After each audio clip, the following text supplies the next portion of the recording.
ജയ ജയ ജയ എന്ന സിനിമ കണ്ടതിന് ശേഷം വിപിൻ ദാസിനെ എനിക്ക് നല്ല ഇഷ്ടമാണ്. കാരണം അതൊരു ഗംഭീര സെറ്റാറായിട്ട് ചെയ്തിട്ടുള്ളൊരു സിനിമയാണ്. അത് കാരണം ഗുരുവായൂർ അമ്പലനടയിൽ എന്ന സിനിമ കാണാൻ വേണ്ടി കുറച്ചെങ്കിലും പ്രതീക്ഷ ഉണ്ടായിരുന്നു എന്ന് എനിക്ക് പറയണം. അപ്പോൾ അങ്ങനെയാണ് ഈ സിനിമ കാണാൻ പോയത്. അപ്പോൾ നമുക്കിതിനെ കുറിച്ചിട്ട് സംസാരിക്കാം. So let's get started. ഒരു കല്യാണത്തിലോട്ട് ലീഡ് ചെയ്യുന്ന കുറച്ച് ഇൻസിഡൻസ് വെച്ചിട്ടാണ് ഈ സിനിമയെ കൊണ്ടുപോയത്. മൊത്തത്തിൽ ആ ഒരു ഇവൻസും അതിൻ്റെ ഇടയിൽ എന്തൊക്കെ സംഭവിക്കുന്നു എന്നൊരു നരേറ്റീവാണ് ഈ സിനിമയ്ക്ക് ഉള്ളത്. ഈ സിനിമയുടെ പ്രധാന ഹൈലൈറ്റായിട്ട് എനിക്ക് തോന്നുന്നത് പൃഥ്വിരാജിൻ്റെയും ബേസിൽ ജോസഫിൻ്റെ ഒക്കെ പെർഫോമൻസ് ആയിരുന്നു. ആൻഡ് ജോമോൻ ജോതറും കൊള്ളാമായിരുന്നു. പൃഥ്വി കൊള്ളാമായിരുന്നു. കാരണം ഞാൻ അദ്ദേഹത്തിനെ ഈ ഒരു സിനിമയിൽ വരുമ്പോഴത്തേക്കും ടീസറും ആൻഡ് ട്രെയിലറൊക്കെ കണ്ടപ്പോഴും പൃഥ്വി കുറച്ച് ഓവറാണോ എന്നൊരു ഡൗട്ട് ഉണ്ടായിരുന്നു. കാരണം എനിക്ക് കോമഡി അദ്ദേഹത്തിൻ്റെ ഒരു സോണാണെന്ന് എനിക്ക് തോന്നിയിട്ടില്ല ഇതുവരെയായിട്ടും. ഇപ്പോൾ അമർ അക്ബർ അന്തോണി പോലെ അങ്ങനത്തെ സിനിമയിലൊക്കെ നല്ല പെർഫോമൻസ് ഉണ്ട്. പക്ഷേ കോമഡിയുടെ കേസ് വരുമ്പോഴത്തേക്കും അദ്ദേഹത്തിന് കുറച്ച് ലിമിറ്റേഷൻസ് ഉള്ള പോലെയാണ് എനിക്ക് ബേസിക്കലി തോന്നാറുള്ളത്.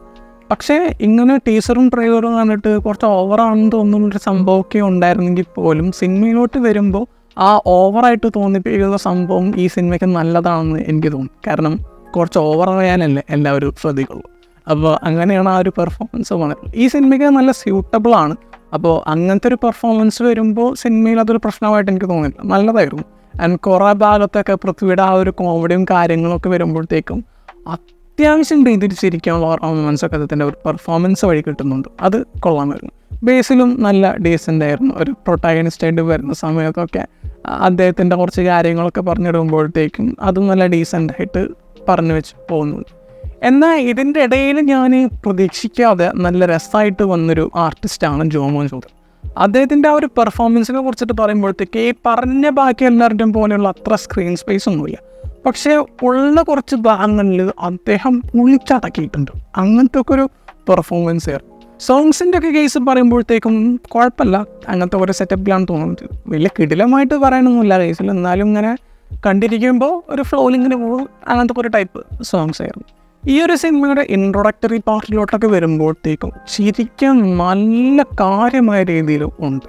അവിടെ ഈ പറഞ്ഞ പോലെ പൃഥ്വിയുടെയും അതുപോലെ ബേസിലിനൊക്കെ പെർഫോമൻസ് വരുന്നത് കൊണ്ട് കോമഡി അന്യായമായിട്ട് ആ ഭാഗങ്ങളിലൊക്കെ ചെയ്തു വെച്ചത്. അപ്പോൾ പലപ്പോഴും എനിക്ക് ചിരിച്ചിട്ട് സീറ്റിലും മര്യാദയ്ക്ക് ഇരിക്കാൻ പറ്റില്ല, അങ്ങനത്തെ ഒരു അവസ്ഥ ഒക്കെ ഉണ്ടായിരുന്നു.